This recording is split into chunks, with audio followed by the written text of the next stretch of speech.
Welcome to Money Matters. I'm Emily Johnson, Certified Financial Planner and Managing Director of Polaris Capital Advisors here in Hilton Head. I'll be joined a little bit later by Todd McGarity to discuss some market volatility and several other market factors. Briefly, I'd like to give you a little bit of an overview of what's going on in the market this week as we film here on Tuesday, September the 13th. We're basically just seeing a continuation of the themes that we've seen over the last several weeks. There's still a lot of concern over the European debt situation. There's still not a resolution on what's going to happen with Greece's debt situation and Italy's debt situation. It's continuing. There remains a lot of volatility. We've had several large moves in the market just over the last week. Still a lot of weakness in overall global economies. And basically, we're just seeing an overall wait-and-see attitude. Even though there's a lot of volatility, there's just not a lot of volume as far as actual trading in the market, and that can actually exacerbate some of the moves that we see, which is somewhat not what you would think would be the case. But that's kind of an overall synopsis of what we're seeing in the market, and we don't necessarily anticipate anything different over the coming week until probably the Fed meets in a week or so, or until we see some kind of a resolution in Europe. I have a feeling that we'll probably continue with this wait-and-see type malaise that we're seeing at the moment. So we're going to discuss a lot of the factors that are leading to this volatility that we are continuing to see. Look at some of the other factors that are impacting the market right now. Please join us back here in just a second with Todd McGarity as we discuss these issues. Look forward to seeing you back in just a second. This is Money Matters, and I'm Emily Johnson. Hello, this is David Kroll, and this is the Mortgage Minute. I'm going to talk about credit, and I'm going to begin with don'ts. Don't go on the internet. Don't listen to anything that you hear with an 800 number in front of it. Stay away from credit.com and all of the services, so-called. Here's the do's. Do come to your lender.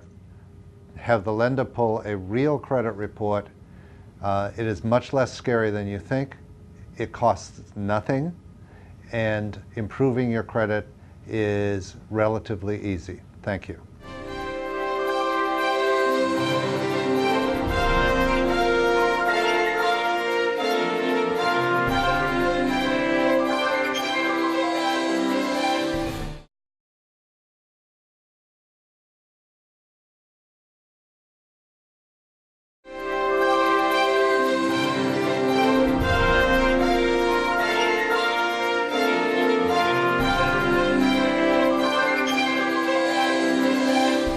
Welcome back to Money Matters. I'm Emily Johnson, and I'm joined again by Todd McGarity, Equity Portfolio Strategist at Polaris, and one of our favorite guests. And we wanted to talk again this week about, as we said in the opening earlier, just about the continuation of market themes that we've been seeing, just sort of a general sense of economic malaise and market malaise that we've seen continue over the last several weeks coming into today. And again, we're filming on a Tuesday, September the 13th. And at this point, we have actually had 19 of the past 25 days show over three-digit moves in the Dow. So more than 100-point moves in the Dow, 19 of 25 days. That's historic and tremendous, and just shows a huge amount of volatility. So I'd really like to talk a little bit about that. And sure. What do you think is driving some of that volatility? Is it just that there's less volume, or is it, what do you think? Well, I think there's less participation, which essentially means less volume from certain groups that are normally in the market on a daily basis. Such as? I would say a lot of institutions, I think, are sitting on the sidelines right now. A lot of professional money managers that manage for endowments, pension funds, such. So. And that, I think that bodes true, because as you listen to the interviews that we see on CNBC and NBC, any of the large networks, I think there's sort of a general sense of inaction. Most guys say, well, we're standing by our holdings that we have, or we're looking at the fundamentals of our existing holdings to determine what to do, but they're not putting new money to work necessarily. Sure. Or if they are putting new money to work, they're doing it at much lower levels and much higher levels as they take money off and redeploy. Mm-hmm. And the reason is that volatility that exists now is primarily driven by that fear factor that is, as we know, and we've talked about before, is much stronger than the greed quotient. So. Well, especially after 2008, when people actually, they know how it feels. Right. It's tangible. And you've got now you've got the key word that sends that panic, which is banking crisis. We've just got it in Europe right now, and so much even stronger than contagion. I think crisis is stronger. So, but yeah, I think with what's going on over in Europe right now, brings back some pretty real memories of '08 and what happened here. And I think nobody wants to jump in until they see some sort of resolution with the crisis over there. And I know we'll get to that in just a second, but that kind of brings home, there are so many players in the market. There's hedge funds, there's pension funds, there's insurance companies, there's retail investors, there's mutual funds, there's the whole plethora of players in the market.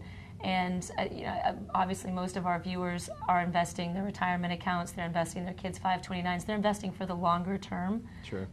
So I think that there's a real fear that they have, I know that I hear from viewers anyway, about even fundamentally sound stocks, the GEs of the world, the IBMs of the world, they're lacking confidence in the long term of the market.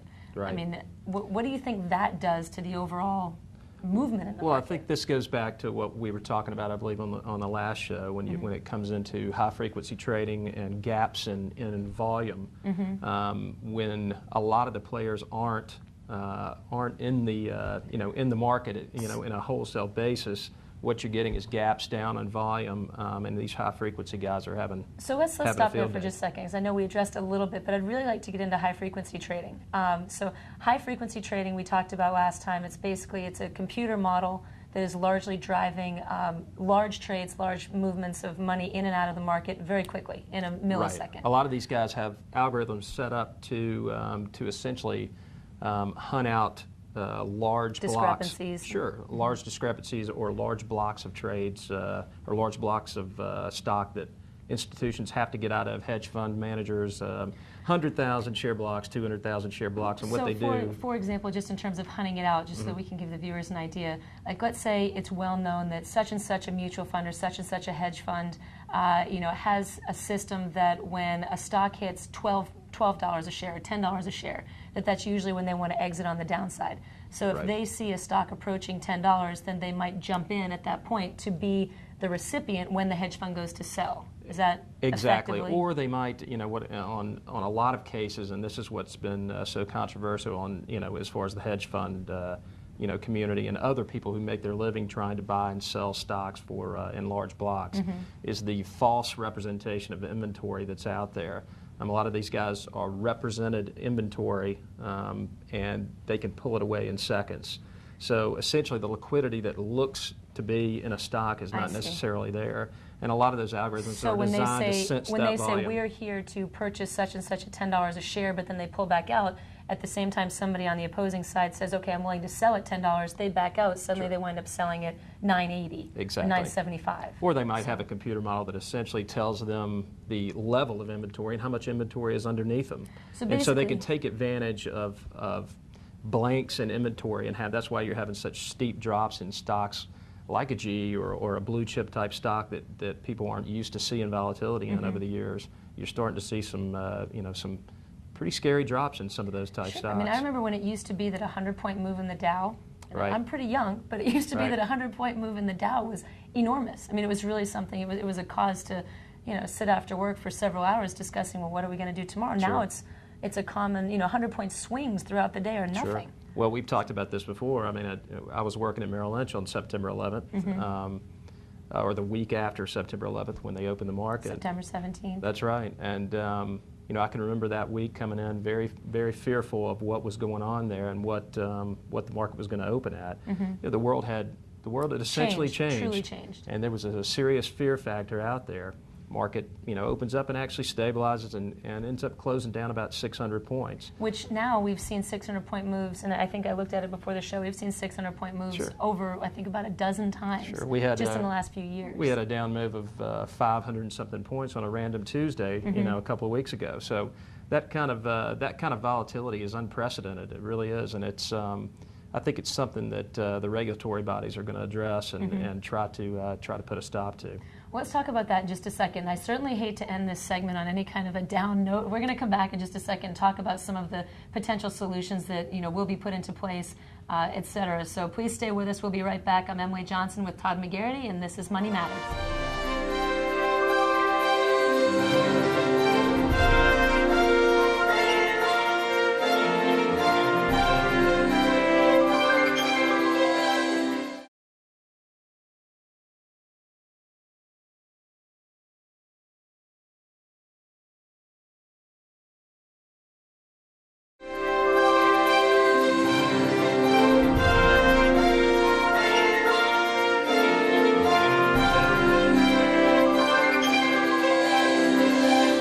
Welcome back to Money Matters. I'm Emily Johnson, again joined by Todd McGarity, and we want to continue discussing what we've begun the show discussing, and that is volatility, but we'd like to address a little bit more of the solutions to the volatility that we're seeing right now. And when we left, we were just talking about 9/11 and how on the day after the markets opened, after 9/11, which was September 17th, the market moved 680 points. Right. We're now seeing 500, 600 point moves all the time, and it's becoming sort of old hat.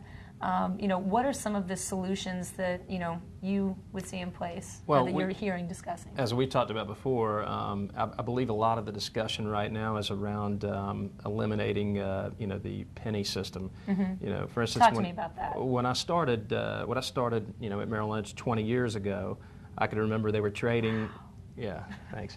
Well, they were trading in fractions at that point, where you traded halves, quarters, quarters, eighths, sixteenths.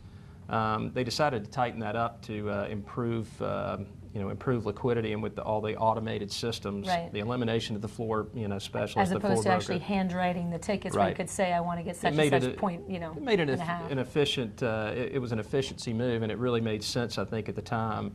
What they didn't plan on is the total computer-driven model that is out there right now in the trading community. So basically, you're saying stocks, instead of moving in 1/8, 1/2 type increments, now they can move in 0.1. Well, the first move was to go to decimals, and they traded within 5-cent increments, and then they went to pennies, which I think when they went to pennies, that was kind of set the tone for computer models. Yeah, for computer models and small moves of fractions of cents that that people can trade enormous blocks of and catch small profits with big dollars.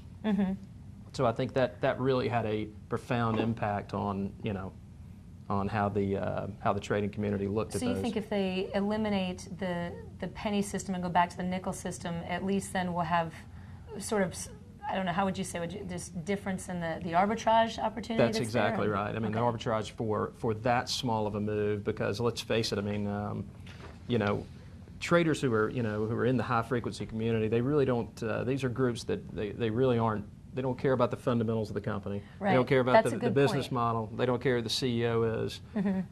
They really don't care what stock it is. They're not investing for the long term. They're investing for the hyper minute. That's right. Basically. They don't care anything about the company. There is no fundamental aspect to what they're doing, which is really the underlying theme of what made our country and our market great. And yet, interestingly, when you listen to the interviews of the large hedge fund managers, of the pension fund and endowment managers, they're still looking at the fundamentals. When they're looking at their portfolios and people say to them, where are you putting your money? The same thing that we talk about, they're still looking at, this company is still fundamentally sound. It's in better shape now than it was in 2008. That's right. And it's at the same valuation. There is a part of you that says this makes no sense if this is what grows America. Well, and it's essentially, it's essentially stealing from the system. A lot of you hear a lot of the big institutional money managers complain about it being a tax almost on their trade that is distributed throughout the system.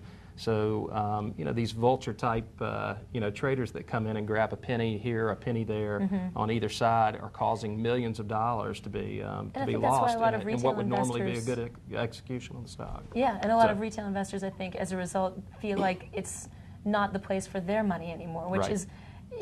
So I think that there is a lot of reason why the SEC and the NYSE and a lot of the other exchanges are looking at getting rid of high frequency trading. It's just it's creating fear that doesn't need to be there. Several things they're talking about, but primarily I believe going to to the nickel spread would help a lot. I don't. The uptick rule has been met with a little controversy because a lot of people. The run on banks has practically occurred. Right. I don't know. I suppose there could be more to come. It could, but I mean, using the uptick rule to even prevent the high frequency model from existing is pretty difficult. There's a lot of people who don't think that would be very effective. So I think the decimal system is what they're looking at, the 5-cent spreads. I think they'll probably end up doing that. They did a study a while back, saying that the volume didn't affect the volatility as much.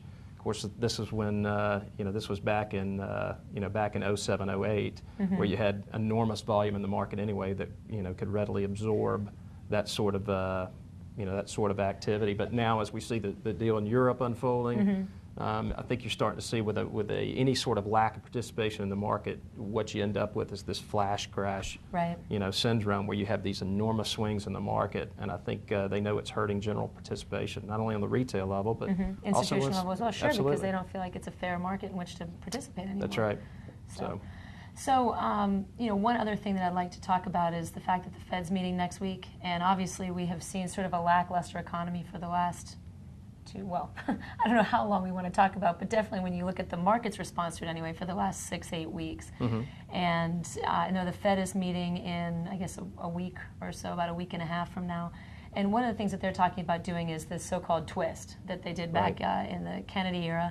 So the twist, my understanding, is that they're going to purchase bonds out at the long end of the yield curve, sell them at the short end of the yield curve with the purpose of keeping interest rates at the long end really low to encourage investment. That's exactly right. They essentially extend the duration of their portfolio from the short end of the curve, which real rates on the short end are zero, right. Or some just would about consider out. it less. Sure, exactly. So, not many people have to pay for their deposits just yet, but some do. Absolutely. So I believe they've done all they can at the short end of the curve, and I believe what they're going to try to do is push the duration out on the portfolio and buy at the long end, thereby pushing long end rates down a little more. What kind of an impact do you feel like that's going to have on an equity portfolio that's made up of a variety of large cap, mid cap, small cap stocks? 'Cause isn't that already priced in? Well, I think it could force some money into the market from the bond market. But to tell you the truth, I think it's going to have very little impact. I don't think that the rates are what's holding money back from investment. I think that it has to do with the administration, and we could probably do a whole other show on that. Exactly. It has to do with the current administration, the policies that are perceived. The policies that are perceived to be anti-business out there. So I think it has a lot to do with that. What's going on in Europe, and so I don't think it's going to have a whole lot of impact. The flow of credit right now is broken. Right, it's just not flowing the way it is. Banks are hoarding capital right now because of increased requirements for the big banks especially. And they're hoarding capital because they just don't know the extent of what goes on if we do have this European meltdown. Sure, just like a household would if they didn't know it was coming next. They want to have a bigger rainy day fund. Well, I hate to cut you off because it's always really interesting, and we never actually get through all the points that we want to talk about. But at the end of the day, I think that the bottom message is to just take a look at your existing holdings, take a look at the fundamentals, make sure that your holdings are sound, and I don't want to say a wait and see, but make sure that the fundamentals can stand up. Sure. Try to stay focused on your long-term objectives, and this too shall pass. Yeah. Thank you very much. We will be back in just a minute with our closing. I'm Emily Johnson. This is Money Matters.